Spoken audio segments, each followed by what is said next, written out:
बिना किसी देरी के मैं बड़े ही सम्मान के साथ मंच पर आमंत्रित करता हूं श्री संदीप मोहड़ जी, जो जिलाध्यक्ष हैं बीजेपी के पांडुर्ना के। एक बार जोरदार तालियों से उनका स्वागत कीजिए। बहुत बहुत धन्यवाद राकेश। संदीप जी, बहुत बहुत स्वागत है आपका न्यूज़24 wram.com के इस मंच पर। सबसे पहले तो मैं यही आपसे जानना चाहूँगा, 1.5 साल का तकरीबन समय हो चुका है पांडुर्ना को नया जिला बने हुए। लगा कि जो जिला बनाने की जो अवधारणा पांडुर्ना के पीछे थी, विकास को लेकर, डेवलपमेंट को लेकर, वो पूरी हो पाई है? जरूर पूरी हो पाएंगी। हमारे लिए नया जिला बनना एक ऐतिहासिक क्षण था और मोहन जी के नेतृत्व में प्रदेश सरकार हमें समय समय पर सहयोग कर रही है और सबसे बड़ी चुनौती भी है, क्योंकि नया नया जिला बना है, हर एक डिपार्टमेंट बनना है। मात्र क्योंकि एक एसपी और एक कलेक्टर मिले थे, उसके बाद में हमारा वन विभाग अलग होके टूट के हमें अलग मिला है। अभी 25 करोड़ का टेंडर लग के सुसज्जित भवन बनने जा रहा, कलेक्ट्रेट भवन बनने जा रहा है, उसका टेंडर भी लगा है। और भी अभी हमने मांग पत्र भी दिया है कि 2-3-4 जो डिपार्टमेंट है, जैसे माइनिंग डिपार्टमेंट हो गया, एजुकेशन डिपार्टमेंट हो गया और हमारा परिवहन डिपार्टमेंट, इसकी हमने तत्काल मतलब डिपार्टमेंट देने की हमने मांग की है, जो हमें आश्वासन भी दिया कि 1-2 महीने में वो डिपार्टमेंट हमें मिल जाएंगे। बिल्कुल, नया जिला जो बनना था उसके पीछे मैं सवाल इसलिए किया क्योंकि कांग्रेस के लोग उस समय तैयार नहीं थे। उनका कहना था कि राजनीतिक तौर पर जिले का निर्माण किया जा रहा है, क्योंकि कमलनाथ जी लगातार चुनाव जीते थे, 8 के 8 विधायक उनके थे। इस बार भी ऐसे ही रहा परिणाम, वो विधानसभा में निकल कर नहीं आए, लोकसभा भले ही आप जीते हो।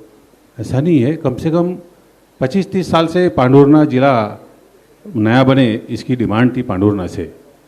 तो ऐसे 6 जब जिले की घोषणा है, उसके 6 साल पहले सम्मानीय हमारे पूर्व मुख्यमंत्री जी अपने शिवराज सिंह चौहान जी भी उन्हें आश्वासन दिया था, आश्वस्त किया था कि मैं पांडुर्ना जिला बना के रहूँगा।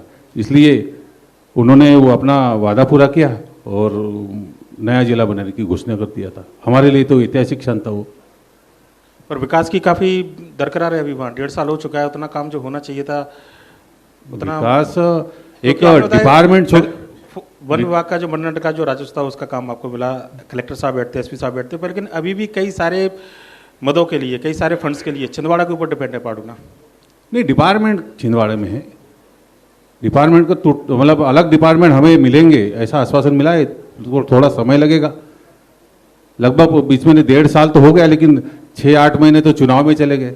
विधानसभा चुनाव आ गया, फिर लोकसभा चुनाव आ गया, मतलब पूरा साल तो चुनाव में निकल गया। 6 महीने मिले हैं हमको भी। पिछले मान लीजिए कि पिछले जून महीने से अभी तक जून महीने आएंगे 1 साल काम करने के लिए, सरकार को काम करने के लिए तो मात्र 1 साल का समय, 1 साल भी बीतने का है। बहुत सारा काम तो हो ही गया, डेवलपमेंट का काम कोई रुका नहीं है।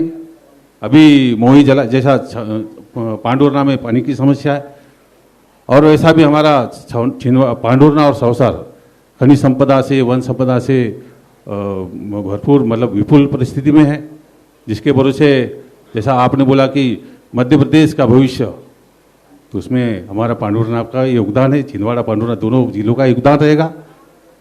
निश्चित तौर पर मध्य प्रदेश का भविष्य बनेगा तो पांडुर्ना छिंदवाड़ा का योगदान जरूर रहेगा, क्योंकि छोटे छोटे जिले, कस्बे, गांव जब ये विकसित होंगे तभी प्रदेश विकसित होगा, प्रदेश विकसित होंगे तभी देश विकसित होगा।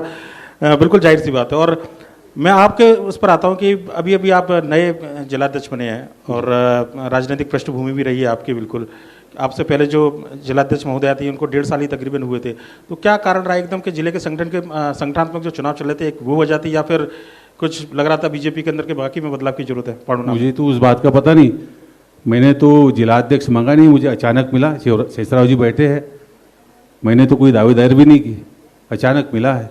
मैंने ये बोला चौंकाने वाला एकदम फैसला रहा बीजेपी का। चौंकाने वाला, हर फैसला बीजेपी का चौंकाने वाला रहता है। मोहन जी यादव जी का चौंकाने वाला फैसला था, शेषराव जी यादव जी का चौंकाने वाला फैसला था। उनसे भी सवाल करना था मेरे को बैठे हुए। बिल्कुल, क्या चुनौतियां मानते हैं आप, क्योंकि वहां पर दोनों विधायक जो है कांग्रेस से हैं। अगर प्रदेश सरकार के तौर पर बात करें, सरकार आपकी है, जनप्रतिनिधि प्रदेश स्तर पर वहां पर नहीं है, तो चुनौती आपके सामने ज्यादा है विकास को लेकर, सरकार के सामने जो छिंदवाड़ा पांडुर्ना का जो विकास है, जो मांग पत्र है उनको लेकर। तो क्या कोऑर्डिनेशन बेहतर कर पा रहे हैं आप? जाते हैं वहां पर भोपाल में मंत्रियों से, विधायकों से मिलना, सरकार के नुमाइंदों से मिलना कि पांडुर्ना के लिए ये करना है? मुझे कोई चुनौती नहीं लगती। शायद आपने पांडुर्ना सौसर देखा नहीं होगा शायद, गया हूँ मैं।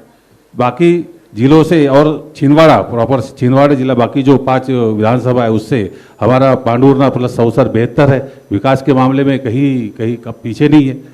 मुझे तो लगता है कि छिंदवाड़ा नगर छोड़ दिया जाए, बाकी जो रूरल एरिया है उससे आगे हमारा सौसर और पांडुरना। औद्योगिक क्षेत्र है हमारे यहाँ, वन संपदा है, खनिज संपदा है, डोलामाइट है, मैग्नीज है। मुझे नहीं लगता कि हमारा सौसर और पांडुरना विकास के मामले में पीछे है, और मुझे हमारे सामने कोई चुनौती नहीं है। चुनौती तो है, थोड़ी बहुत है, लेकिन उतनी नहीं है।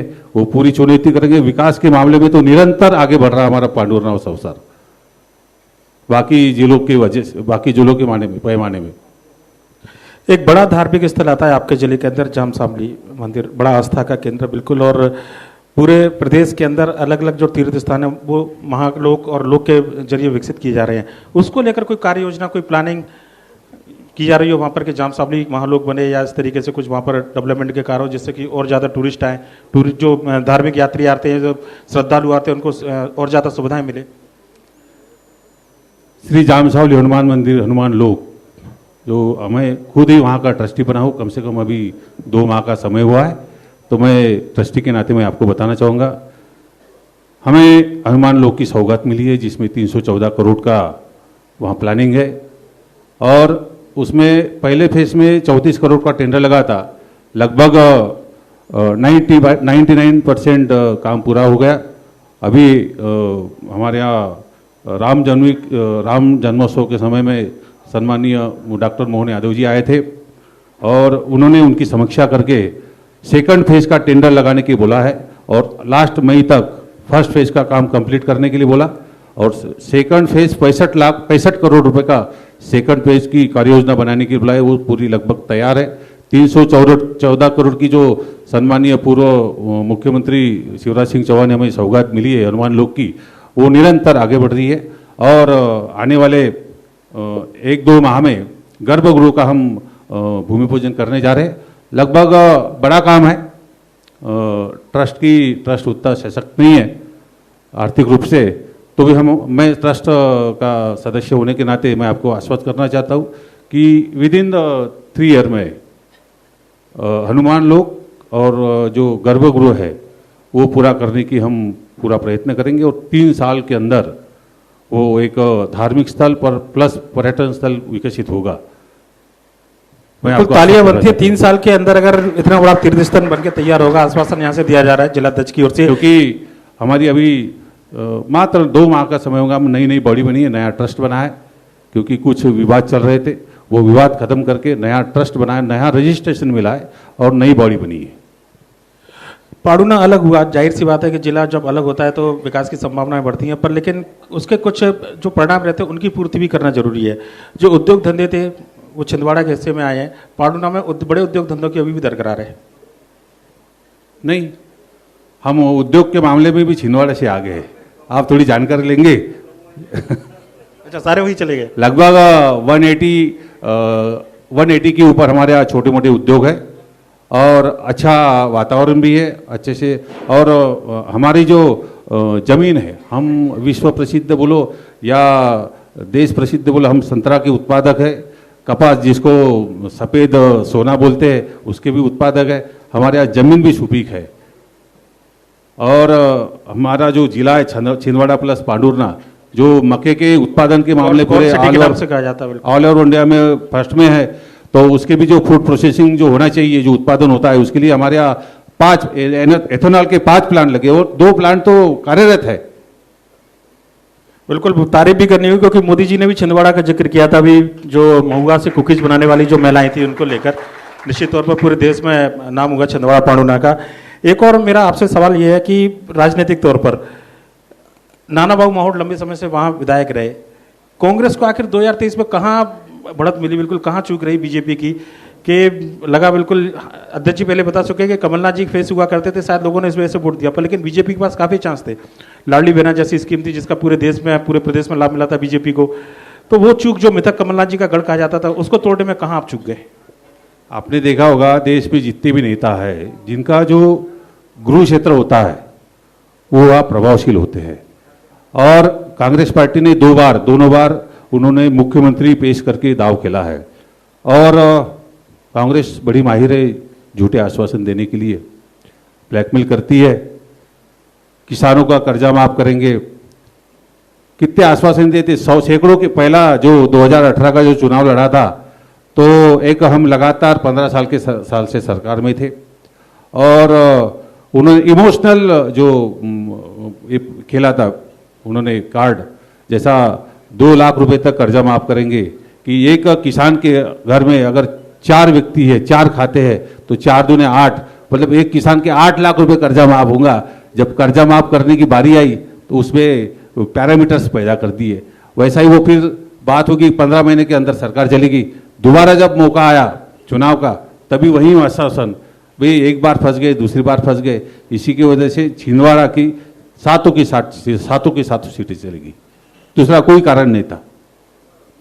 जिलाध्यक्ष बनने के बाद में आपको अब एक बड़ी चुनौती अपने संगठन को तैयार करना, अपनी बॉडी को तैयार करना, निश्चित तौर पर काबिल चेहरे को साथ में लेके आना। सब कुछ ठीक ठाक है, कोऑर्डिनेशन बेहतर है सारे नेताओं के बीच? हमारे यहाँ ऐसा कुछ नहीं है, सामंजस्य से बना के चलना पड़ता है और जिसकी जो योग्यता होती है उसको वो पद मिलता है। मांगने से, हमारे यहाँ पार्टी में मांगने से कुछ नहीं मिलता। एबिलिटी होना, लायकी होना, एबल होना, मात्र राजनीति में पैशन होना चाहिए, सब कुछ मिलता है। उसकी जो योग्यता है उस हिसाब से उसको पद मिलता है। तो मान के, जब मैं ये मानूं या नहीं मानूं कि नाना बाबू मोहोड़ के बाद में उस सीट से उत्तराधिकारी जो मेरे सामने बैठे हुए हैं, नहीं, हम कर्म करते चलते हैं और हमारे पार्टी में घरानेशाही नहीं है। मतलब जिसका बाप विधायक उसका बच्चा विधायक बनेगा, ये परिपाटी नहीं है हमारे यहाँ। नहीं तो शिवराज जी मुख्यमंत्री तो उनके बच्चे मुख्यमंत्री, ऐसा तो नहीं है हमारे यहाँ। कोई शिवराज जी बनेंगे पूरी, तो हम भी भोपाल में थे जब चुनाव हुआ डॉक्टर मोहन यादव जी का, तो डॉक्टर मोहन यादव जी कौन है हमको सोचना पड़ा, क्योंकि उसके साल 1.5 साल पहले अपने छिंदवाड़ा में उस समय शिक्षा मंत्री थे, लेकिन सोचना पड़ा हमको डॉक्टर मोहन यादव जी कौन है। तो ऐसे अनपेक्षित फैसले होते हैं हमारी पार्टी में, तो इसकी तो गारंटी नहीं दे सकते कि भी उनका उत्तराधिकारी मैं रहूँगा या उनका बेटा रहेगा या और हमारे भारतीय जनता पार्टी का कोई कार्यकर्ता रहेगा, कोई भी हो सकता है। बतौर जिलाध्यक्ष क्या प्लानिंग पांडुना के विकास को लेकर आप चाहते हो? पांडुना के अंदर जो होना चाहिए, सरकार से लगातार जो कुछ मांग करना चाहिए इस मंच के माध्यम से? अभी वर्तमान में सरकार से एक ही मांग है कि हर डिपार्टमेंट हमारे पांडुना में आ जाए और उसके बाद एक अच्छा सा हॉस्पिटल, 100 बेड का हॉस्पिटल तो पहले से ही है। हम MBBS कॉलेज की डिमांड करने वाले, इंजीनियरिंग कॉलेज की डिमांड करने वाले, और वैसा पांडुना थोड़ा सा पानी के मामले में थोड़ा सा कमज़ोर है, तो हम वहाँ भूली जलाशय सैंक्शन हो गया, उसकी जल्द से जल्द उसका टेंडर लग के उसका काम चालू हो, ये हमारी डिमांड रहेगी। और एक आजनगांव साइड में, एक आजमगांव बोते के साइड में एक प्रपोजल बनाए, मतलब वहाँ पानी की कमी है लेकिन डेवलपमेंट भरपूर है। डेवलपमेंट कोई हर गांव की कनेक्टिविटी है, बिजली के मामले में सही साठ काम है, मतलब कोई कमी नहीं है, डेवलपमेंट पूरा है। लेकिन पानी के मामले में थोड़ा वैसा भी कनान कॉम्प्लेक्स की योजना आई है, उससे भी हमारी पानी की समस्या खत्म हो जाएंगी, ऐसी भी मुझे अपेक्षा है। बस हमारी वर्तमान में एक ही मांग है कि जो डिपार्टमेंट हमको मिलना है वो जल्द जैसे मिलने, यही हमारी सरकार से मतलब कोशिश रहेगी। बिल्कुल, हमारी भी कोशिश है इस मंच के माध्यम से आपकी आवाज़ सरकार तक पहुंचे और जो पांडुना के लिए, विकास के लिए जो जरूरतें हैं वो जरूरतें पूरी हों। बहुत बहुत धन्यवाद संदीप जी आपका कार्यक्रम में शामिल होने के लिए। बहुत बहुत धन्यवाद आपका भी।